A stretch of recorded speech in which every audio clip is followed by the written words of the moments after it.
in Moonlight Soul to join me for our chat. There you are. Look at that. Hello. Hello. Fancy meeting you here. Nice to see you again. Yes, you too. Okay. This is exciting. So, we are going to have a little chat here. It's just a typical Thursday. Yes, Nothing exciting. nothing other than full moon in Aries that Yeah, just kicked off. just that. Full moon in Aries, super moon in Libra season, wrapping up eclipse season. That's it, All the yeah. things. Yeah. So we usually do this on Zoom and share on our YouTube channels, but we thought we would just jump in here and go live and see what wants to come up, tuning into these energies. Mix it up a bit. Yeah. So let's see. I just pulled out some decks that we're gonna, usually when we get started, we pick some cards to sort of set the tone and then see what wants to come up between the stars and the cards. So we're gonna stick with what we know, Psychic Tarot. Yep. We love to use that. So I'm gonna create some space here just to pull up some cards, see who wants to join. So we're thinking a little 3-card past, present, future energy, since we're talking about 6 months back when this whole thing started, what we're culminating here, and Well, then checking in with this present. well, this is a midpoint to the eclipse that started this whole thing on April 8th. And now we have this full moon, and then we're going to have the new moon, which will be eclipse again, the final one in, actually it's March 29th. That's when we have the next new moon in Aries, which will be the final eclipse of these two axes, even though by then the nodes will be in Virgo and Pisces, because they're going to move there in January 2025. So this is definitely a very explosive energy we're playing with at the moment with the Grand Cardinal Cross that is present in the sky. Yeah, for sure. Explosive, maybe a little turbulence, some volatility going on. But also this opportunity for us to really be inspired and to really connect in with the fire aspect. That's what I've been sort of focusing on with this keyword of action. And I was looking back at our October energies, stars and cards, episode 30 that we just did at the beginning, just before the beginning of this month. And the analogy that was coming through for us with the stage or the production of all of the actors and the players and the scripts that were acting out and sort of ending that scene with a cut and then pivoting towards the new story, the next chapter with action. And so that being the key word that goes with the fire element of action, and utilizing that to really light that spark and ignite that flame, which, if we can, be where we are in this moment. So however it's showing up for us, we might be feeling just all of that pent up energy of the tension, the heat and the volatility of a lot of those emotions and things that have all been stirred up. But likewise, coming into that center place of just sort of observing what all is coming up, that we can turn to take some inspired action with that. Yeah, and I think it's important to mention that during the new moon in Aries, which took place in April, Mars was in Pisces. Now Mars is in Cancer, and because Mars is the ruler of Aries, of course. And then the next eclipse we'll have in Aries on 29th of March 2025, Mars will be back in Cancer, because we know that Mars is preparing for his retrograde from December, and then he's going to ingress back into sign of Cancer in January and remain there until April. So we have all this water. So there is, like, as we were mentioning in April when we were covering the new moon in Aries, we were saying about this co-creation with spirit, reconnection with the emotion, allowing it to flow. So even though there is so much fiery, feisty energy going on there, this is pushing us back inwards. It is pushing us back to reconnect with the true essence of who we are and co-creating from this different places, from these different realms, from the spirit realms, and going beyond that past and the restriction of the past, which was purely just um, that three-dimensional, we can say, or whatever, where we were restricted by the time and place, and now we're going beyond that. And it's interesting that this Mars-Pluto opposition are becoming active, and that's going to be ongoing for 6 months on and off. And this is all about balancing who we were with who we are becoming, because Pluto is going to move back into Aquarius next month in November for next 20 years. So, Yeah. yeah. Yeah, and you're right. It's like there seems like you can see some maybe opposing energy when you think about fire and water, but actually what I'm feeling there is like the masculine and the feminine. And Mm. so we do need both. And so to come to this creation point now from everything that, has transpired, that was kicked off and started as we go back to that April 8th eclipse. And now, the fire feels like the fuel, what has been fueling this. And then the water is bringing in sort of this cooling and calming energy so that now we can receive, what has come up. And the funny thing is, while we were saying that the emperor has shown Oh, up, yeah. I don't even know how many lunations that we pull the emperor. So we'll see what comes up today. But of course, we know the emperor came up in my empowered full moon reading. And the Mars card, the energy of the masculine, the fire. But also, this color scheme has been coming up, this orange flame energy, but also this sort of aquamarine turquoise color that I've been tuning into. So, and as we were sharing that, in that reading, I've been bringing forward the healing energy sprays to kind of infuse this energy of, yes, action, the fire, but also the reception, but the expression, because this is for the throat chakra. So, I've kind of infused that in here for myself today. And, what I want to bring through is just this, as it comes together to create and then be expressed. And I was kind of seeing that as this, the fire, and then how we're feeling in this moment with the water, and then this expression that we can flow into the future. It's just kind of how it was presenting itself to me today, just to kind of tune in. So, yeah. Yeah, and what's coming up for me as also like fire. We usually look at fire as something that can create or destroy, but it's also the purificator.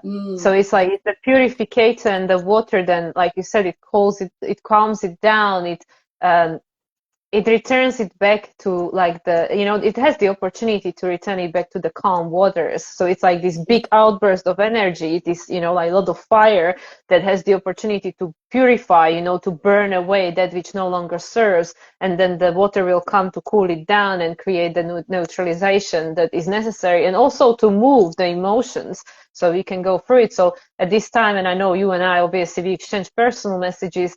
There is so much stuff from the past coming to the surface, whether it's through the same situations, different situations, same people, different people, but the same energetical imprint that we have the opportunity to purify and balance, and in a sense, experience in a different way. So the energy can be transmuted and turned into something different.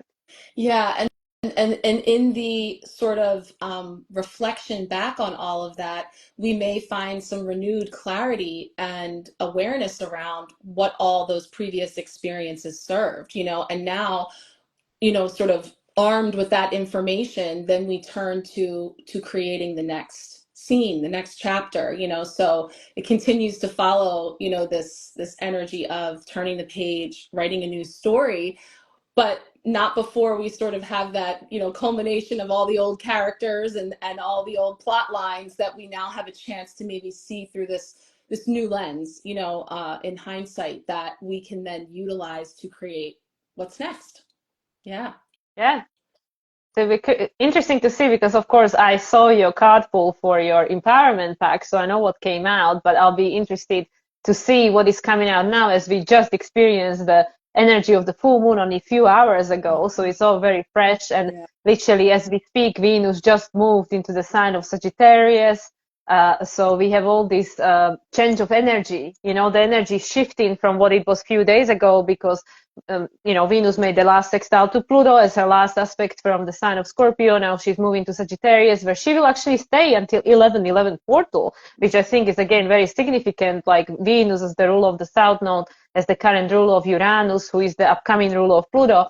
Venus is now going to be in Sagittarius, which is all about this expansion. We know Jupiter turned retrograde last week, so Jupiter is making us reevaluate these old stories and whether we want to recreate them in the same way, re-experience them in the same way. And Venus is going to move into the sign of Capricorn, which is all about the creating the new structure on the 11/11 portal, out of all places, you know.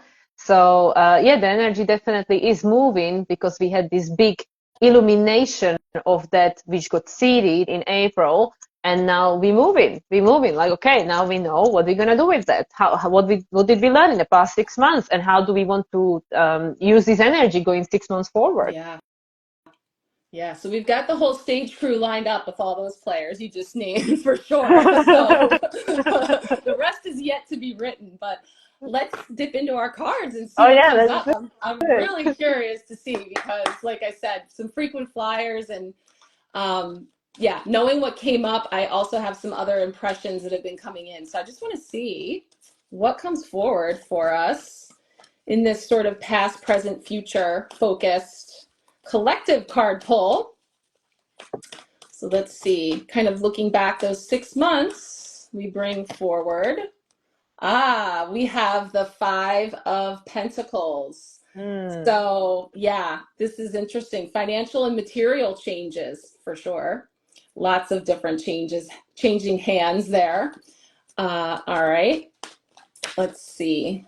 Present energies we're tapping into here.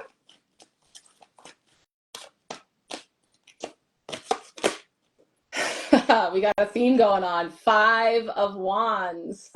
Yeah, okay. So this one's obstacles and challenges as it is in the Psychic Tarot. Oh, I know exactly how this is showing up in my life. Yes, yeah. A little bit of this stepping out into the what feels like an Indiana Jones like obstacle course there as it's depicted. Okay, and one more for our future. So we'll bring those up. Sticking to our stars and cards format. We'll see what comes forward there for the future. The devil, temptation. So there's choice, though. There is choice here. And wow. Okay. So we did get one major arcana as well. Yeah, we'll just pull these up as if it's applicable to take a closer peek at these cards, but just to speak it to the energies. Wow. So we have 5, 5, and 15 coming in here. And, you know, this energy of feeling alone or being on the outs, you know, as we look back over, you know, places where we feel, you know, we no longer belong, or we might be reflecting on places where we're trying to find maybe where we fit in, that there's this sense of,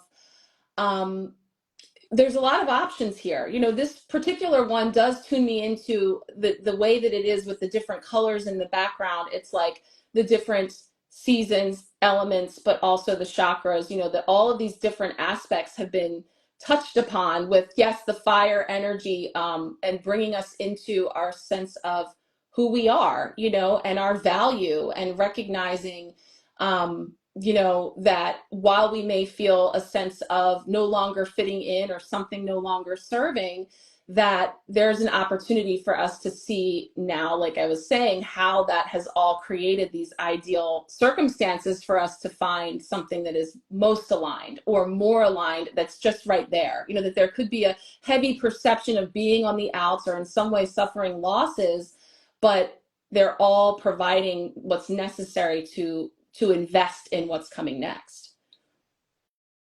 Yeah, and I also feel because of the number 5, you know, being like this chaotic energy of change, like what has changed in our life in the past 6 months, then we, you know, we can choose, because like the way I understand number 5, how I was being told by a numerologer, was that it represents Uranus and Mercury. So it feels to me that we have the choice to decide like this, which, you know, which is potentially gone or not available or being taken away or we lost or whatever.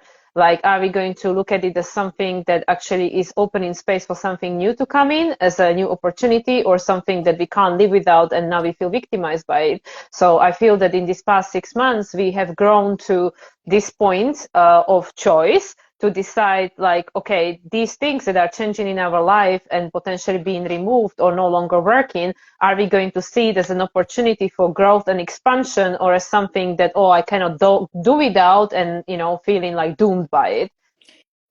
Yeah, the perspective and the opportunity to make a choice to see it from a different perspective. And the five fingers are just standing out to me that, like, yeah, depending on, where you are in the process of, reflection and really sort of taking from that what you want to create new, you could be feeling uh, lack, or you could be feeling like, wow, I'm really ready to invest now in something new, that it's actually, you can see the gift in it or not, because there's going to be that. I'm kind of seeing that here with these choice points that we have along the way. But yeah, five is transition and change, and so, and there's confusion and chaos in the in between, which is what we see here. Like five can be a very volatile energy, and there's but it's also an energy of, I always feel connected to the fifth chakra, this expression and freedom and the rebel energy. So it's like, yeah, you may feel on the outs, but now upon further understanding, do I really want to be there at all? I used to feel that I fit in there, or that that's what I wanted, and now I'm kind of in this place where I'm figuring out, what do I want to invest in next? And we're being redirected back to self to really have had this time to really reflect on, what do we want and what do we value, and having an opportunity to start with ourselves and recognize, that regardless of what's going on in the outer conditions, because that's the thing with these two fives, they're definitely showing us that there's been a lot going on. It's very unstable. It's difficult to feel grounded when, there's so much of this fiery energy going on, which is exactly what these two energies are bringing in. Like, we're here in this place of the wands, the fire, this, what are we creating? And, having all of this energy, but it's not yet formed, and we're not really, and that can feel really shaky and uncomfortable and tempting to look back at those times before where we felt that way. It's pulling out those feelings of insecurity and maybe some fear and trepidation about the unknown, and wanting to grab onto what is safe and familiar, which is exactly, kind of, I think, what's going to be sort of tested or available to us to choose between in the future, as we kind of follow this storyboard through. Yeah. Yeah. But bringing us into this five of wands, these challenges, I mean, that is the energy of the five for sure. And I really feel with the Five of Pentacles, like the Uranus in Taurus, that our reality is being restructured because of all this internal and external conflict, what we are experiencing in the world around us, and also in our own individual realities, and how things have been changing rapidly since, April, but even before that, for the past few years. And now with this Uranus in Taurus, again, is the opportunity to break us free from this complacency, attachments to comfort zone, whatever it is that might or might not be serving us anymore. So it is really this chaotic energy that is being brought into our life, to us, for us, depending how we identify it, to create restructuring, that opportunity for restructuring of the experiences we are having. And it's up to us to decide, to identify, what am I keeping and what am I allowing, to go? And then that which is removed, which we might perceive as removed by force or circumstances, did it actually serve us at the first place? Yeah, and then, or, had served us and was at a point of completion where we're ready to then take whatever we gleaned from that experience. And again, I just feel this like reinvesting, like we're sort of redirecting the energy and putting it in here. Because one of the connections, I was curious to see if, because we got the Ace of Pentacles and come up in the empowerment reading, and really been feeling this energy of like the soil, this energy of like turning over the soil and really making sure that wherever we do want to plant these new seeds, that it's in a place that is ideal for the conditions of what it is that we want to nurture and to cultivate, and what we're growing. And so, sometimes like thinking of the symbolism of fire and its purifying ability of, like, when there's forest fires and things like that, that are actually something that in the cycle of nature actually turns over and enriches the soil and creates potential for something completely new, but not Mm. before all the destruction that has taken place. So nature speaks, and we see that reflected back to us. But even as we're in this time of challenge and struggle, and there is that trepidation, I always see these different little orbs of light as all of the support that is around us, all of the Mm. opportunity that we have to really tap into, that even when there is a perception of being alone and being on the outs, that actually you are surrounded by, and you can, really tap into what that means for you in terms of spiritual teams, and with the veil thinning and all the energies of ancestor and everything that's been coming back around, um, that are all here to help to co-create what's coming forward next. We're really the out again. It's like, don't let the outside fool you. Don't be swept up into what we're seeing on the outside. To really get grounded and go within and anchor into that, as you step. Yeah, and it's interesting because I know that this is your normally, not necessarily this deck, normally the card of the steering the poop, right? The Five of Wands, the steering the poop card. So I really feel that it's like just as we were talking recently with regards to personal matters, that there are all these players that are, steering the poop in our life, but they are serving, they are helping us to Yeah. grow and evolve, they are supporting us. It's just how much power do we give them? How much importance do we give to this behavior, or are we able to look at it from the objective perspective, like higher, the hindsight, and actually understand that, oh yeah, my soul chose this, and your soul agreed to this, that we'll have this contract, this steering a poop contract, this chaos and this disruption you're going to bring into my life Yeah. in order to help me grow, with this, again, the ones are the fire, so the purification, so I can actually purify this potentially where I am now, the sense of stuckness or whatever needs healing, clearing, so this new can grow in its place. So it's interesting, that we have the two fives, which is like the disruption of the meta and the disruption of the spirit, like Mm-hmm. the creation, that is like, I really feel that this is connected to the Grand Cardinal Cross, that there is this necessary tension and disruption that is creating the pressure for us to move, into this new direction, which we agreed to prior to incarnation. And there are people, whether it's our individual characters in our life or on a global stage, that are they are helping us with that. They are, they are playing the role to help us to push, like it just doesn't always feel comfortable, right? But we all agreed to things that are happening, so it's no point playing the victim here. I am brought right back into this whole stage and all of the actors, all the players, that when the credits roll, somebody's got to be the poo stirrer, right? Somebody's playing the Exactly. role of the antagonist and the poo stirrer. So, or stirrers. And as you're right, as the traditional Five of Wands, which I do call the stirring the poo card, there's this energy of, yes, there's competition and argumentative, lower vibrational, stirring around stuff. But again, like the soil, like the compost, the poo, that actually is able to become the stuff that's fertilizing and creating this fertile Exactly. ground for what we're growing.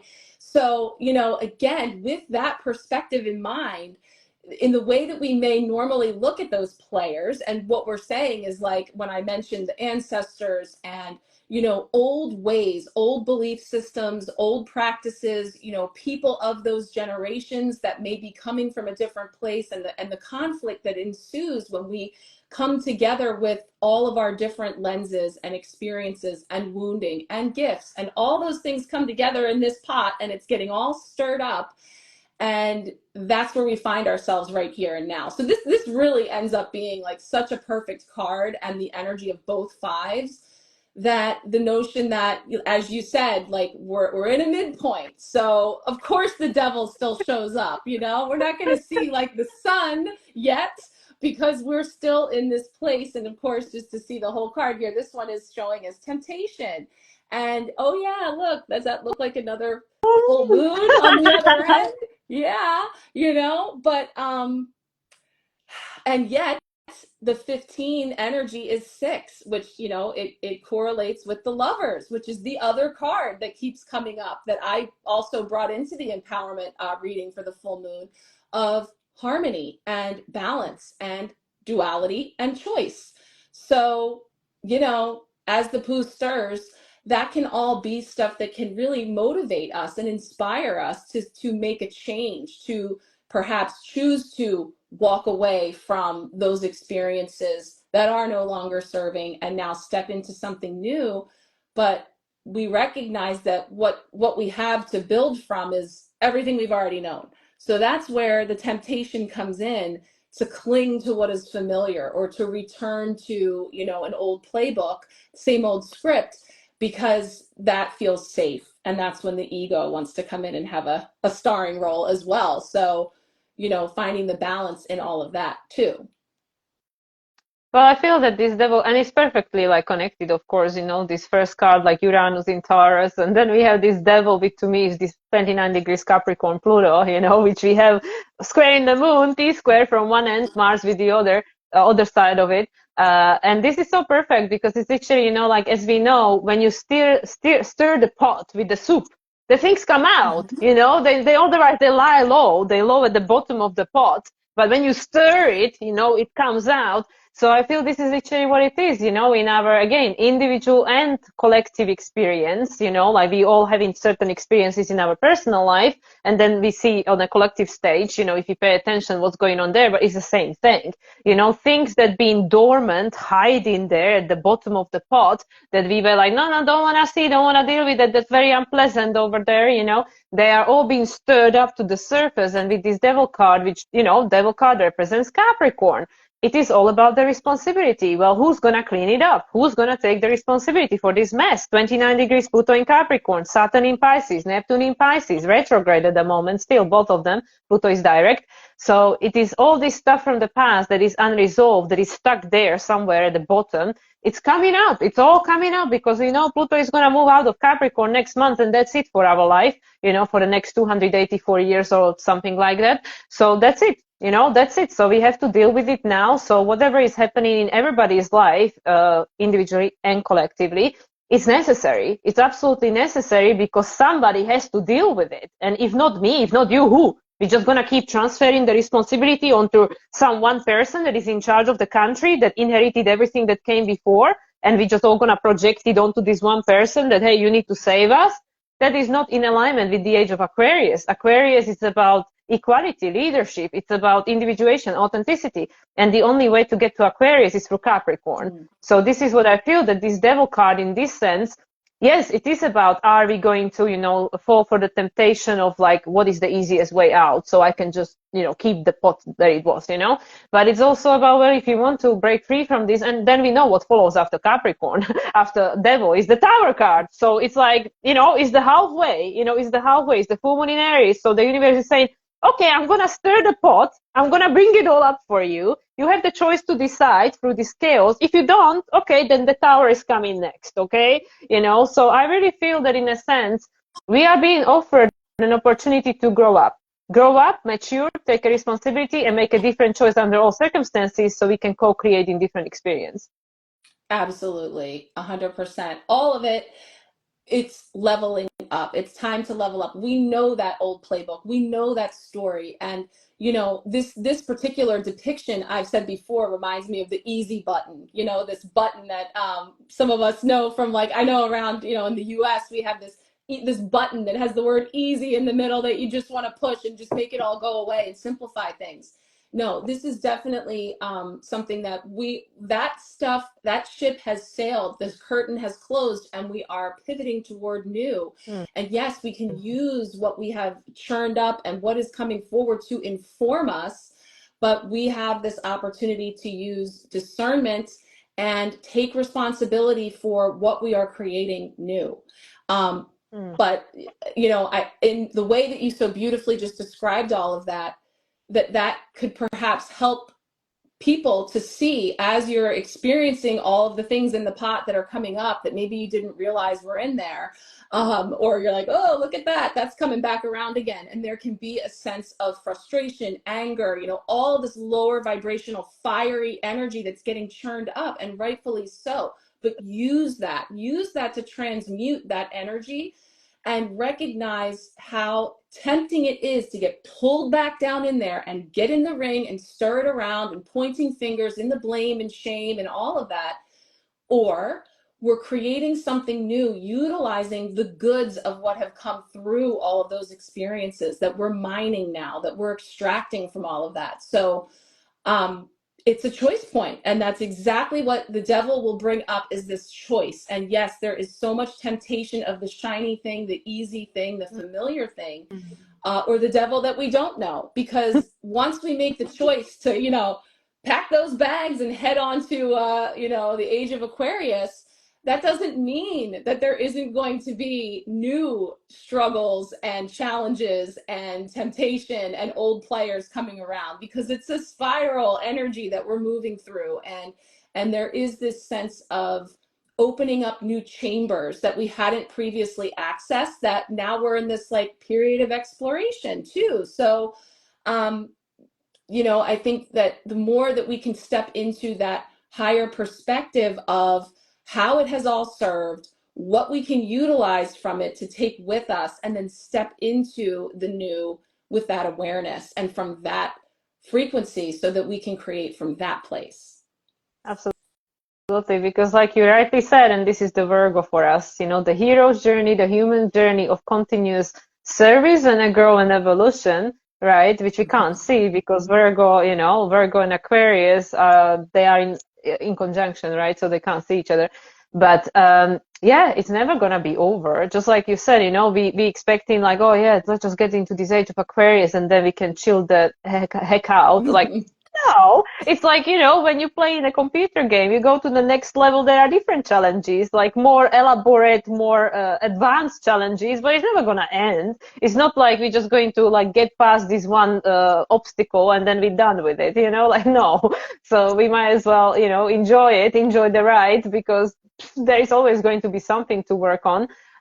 So yeah, so it's also, I feel, this important aspect of all of this, with the Pluto 29 degrees Capricorn, and we have this, Uranus still in Taurus, and then there is this Virgo as a part of that, the grand Earth trine, which is not active at the moment, but, everything is always communicating with one another, is that we are making these adjustments with regards to where we're going as a humanity. But yes, we are healing and transmuting the past, but at the same time, holding the space for ourselves, the compassion and the grace of understanding that, I'm just here to do my role. I didn't come here to save the world or sort it all out for everyone. I'm just one person. I am here to contribute, but not one single person is responsible for everything. But we need to take responsibility for what we can influence and, and impact. And yeah, and just understanding that, well, we do our best, but understanding that, well, there will be always more to work on. Then it's just like, I guess we learn to experience life differently, be more present with it, and like, hold more compassion for ourselves. I think that's important. I think that's very important, and that is another aspect too of this full moon that we can tap into, is like, how can I foster more compassion for myself and others, just in this moment where if this is how the majority of people are walking around, feeling like they're unsure of their footing, they don't know where they're stepping next, and they're coming to the table with varying degrees of awareness, varying degrees of having healed, or wherever they are on their path, whatever they're bringing forward, that's also informing them as they go. So can we have compassion for what it is that we don't know, or what it is that we can't see? That if I have a gift of having had a glimpse of that, how can I use that to step forward from a place of compassion, from a place of awareness, and doing just my part? Exactly, I'm carrying my wand in the pot that's being stirred. What am I going to do with my wand? Yeah, I can choose to go down there in the muck and stir it around and point the fingers and get really inflamed and really fired up with all the others. But I personally feel that I'm inspired to set out on a new territory and try something that we haven't tried before, to write that new story. And so, for whatever extent that each one of us can influence that may be the place where we're starting with this opportunity to hold compassion and just have some grace for that was a whole lot. That was a whole lot. When you stir up that soup and you start looking at everything, you're like, oh Mm. yeah, that was in there too. That's a lot. So having a little compassion, and also when that devil shows up as well, it's almost like if we can have too, I'm feeling like a sense of humor about things, to lighten things, because when we can be more light with ourselves and sort of find some laughter and joy in the process, that's going to instantly raise the bar as well, to help us to create from that space. Well, that's what I know. Lee says that a lot. This is Lee Harris, Lee and Z's that we are referring to. That most people just think about tears and crying as a purifier, but he said, what about Mm. laughter? It works the same way. It doesn't always have to be about crying, even though crying is good.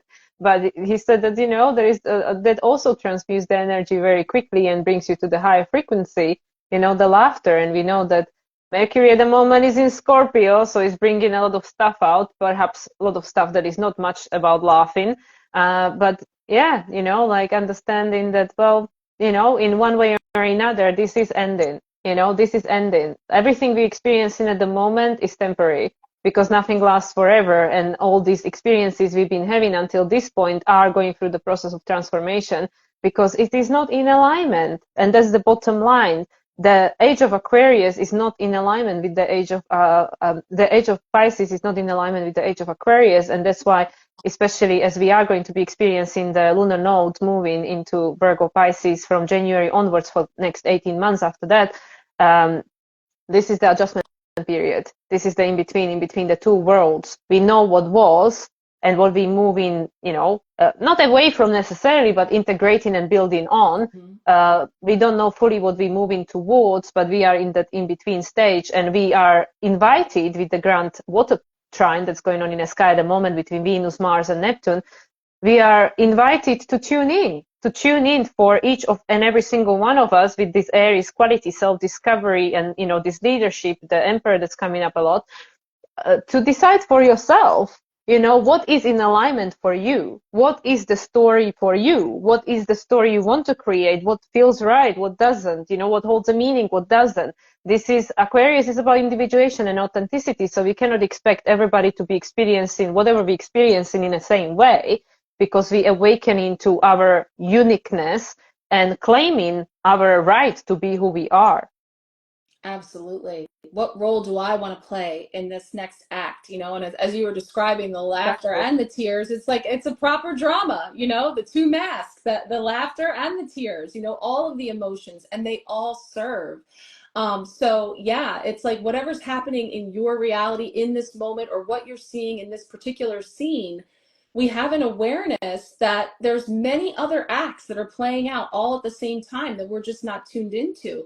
So, Mm. therefore, do we have that ability to choose what we're going to tune into? And if we're ready to walk away from an old act that's no longer serving and step into the new and bring with it what it is we wish to create from. So, if we want to transition from some type of a tragedy to a comedy or something in between, we have that ability to influence it with the energy that we bring into it and where we're creating from. So um, I think that there's so much about the perspective, because you can shift the energy like that when you're able to look at it from these different angles and just sit with wherever you are in the moment, because it's not to gloss over or just pretend. Like, if you're feeling those intense emotions, to feel and to allow them to move, because they will help to lay that groundwork for the next level, that you can take what you've gleaned from it and create from there. And I just really realize something, that Jupiter, Jupiter is retrograde at the moment, and we can think back what have been building up story-wise in our life since end of May when Jupiter entered into sign of Gemini, because it's all about this expansion and the ability to make a different choice under all circumstances. But what just came to me is that at some point, and I don't have the date, Jupiter will square the lunar nodes next year, because the nodes are moving into Virgo Pisces and Jupiter is in Gemini until June. So Jupiter will square the nodes probably around eclipse time in spring. I would say probably February, March or something, maybe a little bit later. But either way, Jupiter is going to square the nodes at some point in the spring next year. So this is going to be the coming back around. So that's why I'm tapping, like perhaps it is around the time of the new moon in Aries eclipse at the end of March, because this is going to be coming around again. This is the midpoint, the illumination. Okay, what got seeded in April? What have we been experiencing since May, end of May? What stories have been coming up for us? What choices potentially have been presenting themselves, opportunities for growth by making a different choice, seeing things, identifying things differently. Now we see it with this, Aries full moon being squared from each side by Mars and Pluto. Mars is how Pluto acts consciously, is the lower octave of Pluto. So there is a lot of pressure. Jupiter is going retrograde, is taking us inwards, and this is all going to come around again next year by the time we have the next lunation in Aries at the, like I said, 29th of March with the solar eclipse in Aries, the final one, where we will all be making choices based on what we've been digesting during this period of time. So this is what I mean. Nothing is ever fully done because we all go in cycles. It's just building a new layer from this higher perspective or a deeper level of awareness of what we are experiencing and going through. Yeah, and I'm also feeling more expanded and more expansive as well. So it's Mhm. like it's adding like a richer layer to the character development, to the who we show up to be when the circumstances can reappear. And this is where we started talking about this, going back over old scenes and things that are familiar from the past. When they reappear again, and they will, that you're greeting it with this expanded version of yourself, that now you're bringing more to the role because you have had all of those experiences, that each time it comes around again, you're armed with, or you have with you, more awarenesses, insight, wisdom that you've gleaned through all of it. So there's expansion, and at the end of the day, that's what we're here to do, to learn, grow, heal, and expand. And so all things being said and how it may feel in the midst of it all, we're right where we are to be. There we are. So Exactly.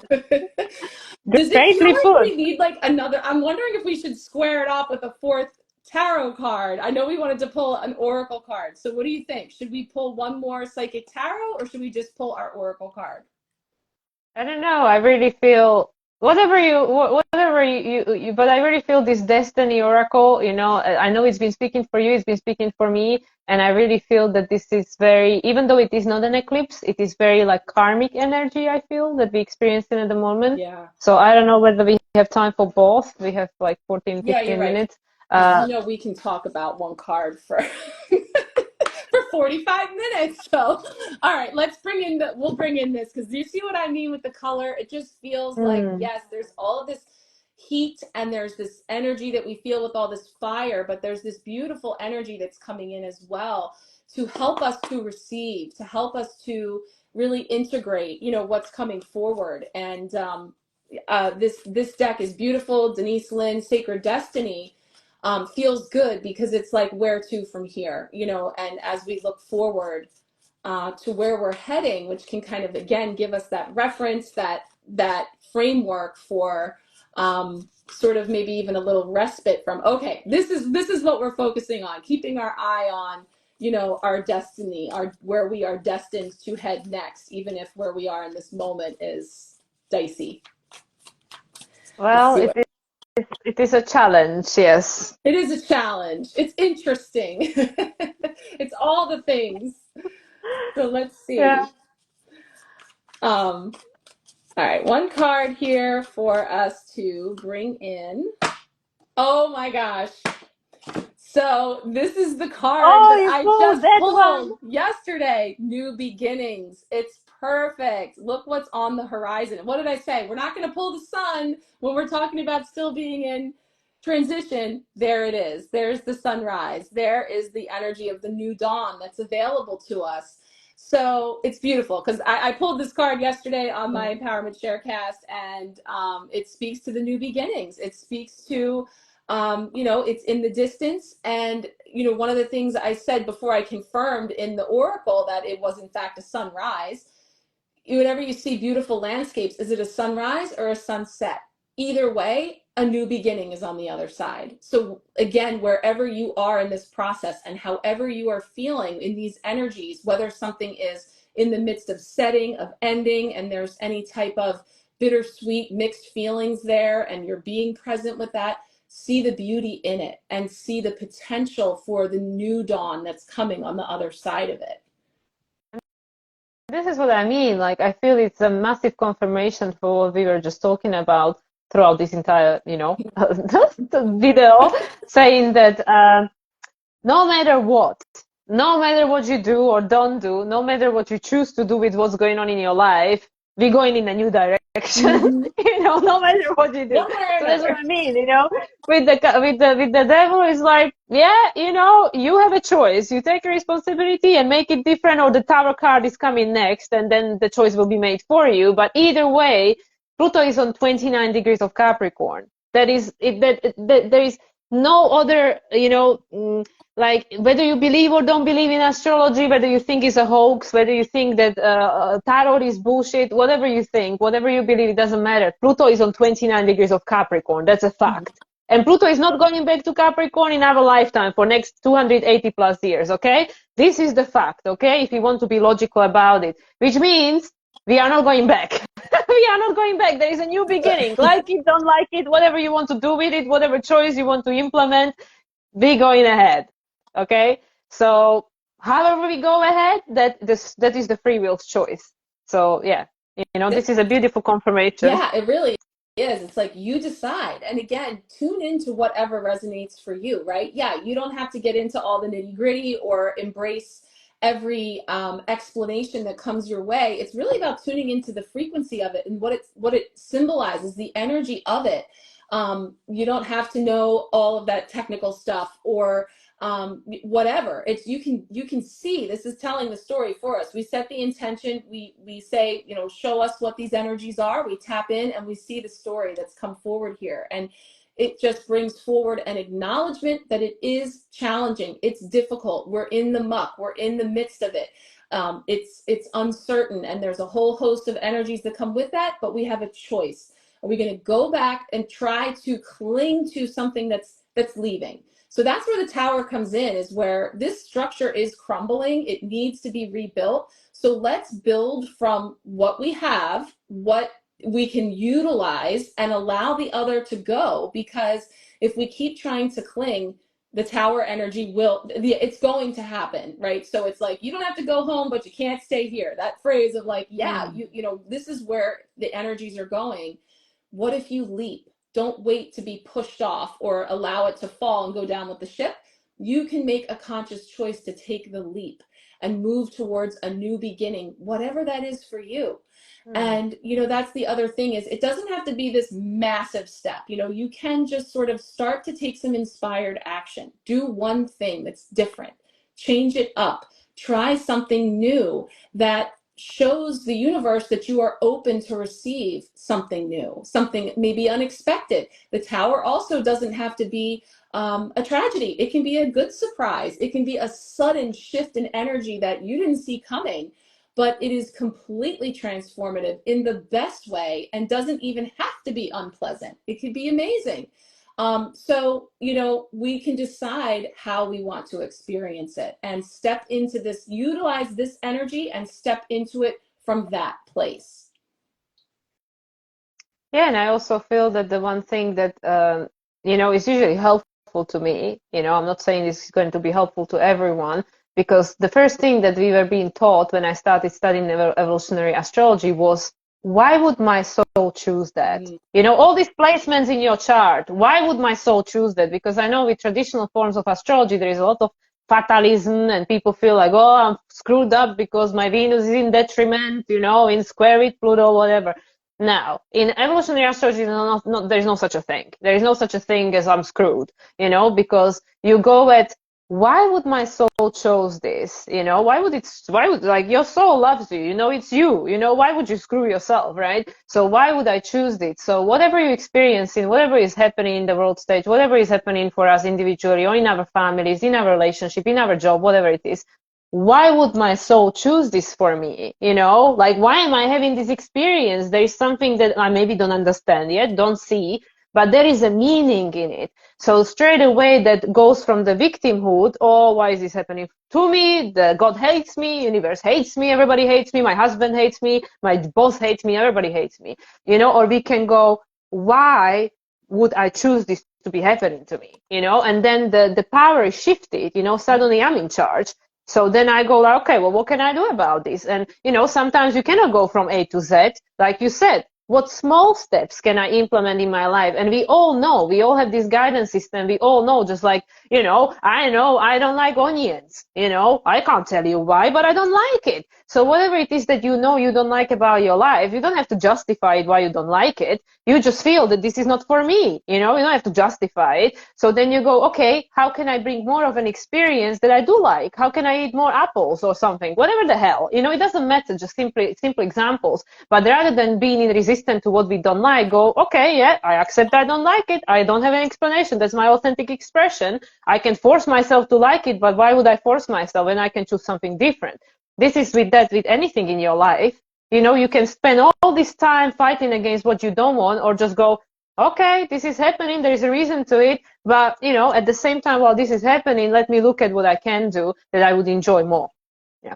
Absolutely. And when you find that, when you look back with that hindsight at those times that you did force yourself, or you went against your better judgment, or instincts, or how it was coming up for you, then you can see where the friction came in. Then you can see where it got really difficult and it felt like it was happening to you. But now you Mm. have an awareness to track it back to that choice point where you shouldn't have put those onions on your sandwich because now you're paying for No, it. thanks. I knew I didn't like onions. What was I thinking?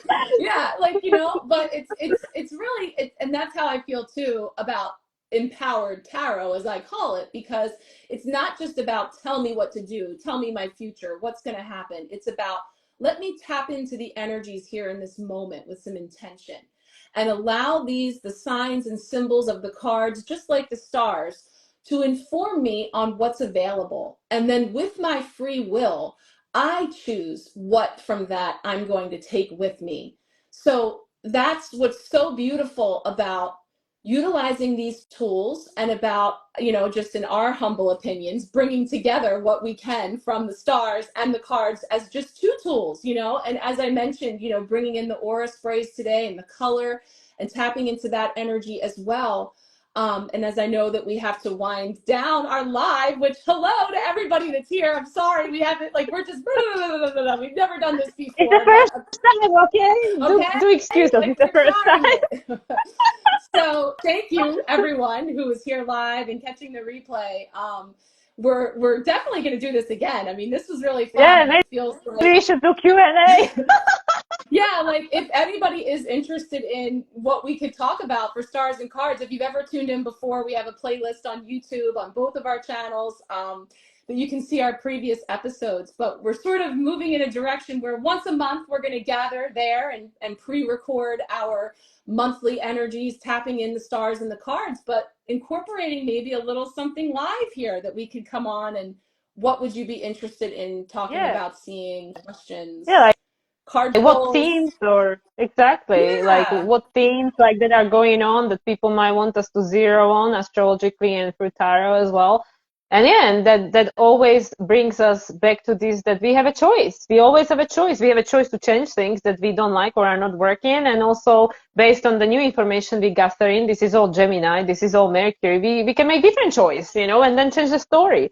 And So yeah. we figure that out by trial and error, having these experiences, seeing what works and what doesn't. It's the magician. We're back to the beginning of the tarot. The magician is about, we already have all these tools here. We can all Yeah. collectively come together on this platform and bring together all of our tools and play with them and use them in a way it's not afraid of screwing up or making a mistake or anything. It's about recognizing that every time we come together to create with what we have, we're gathering information and insight into what works, what doesn't, and what do we wish to create next. And it is magical, you know, but it's also, we can be fun about it and bring in our practical crazy lives and references to give us some context for all of it. So Exactly.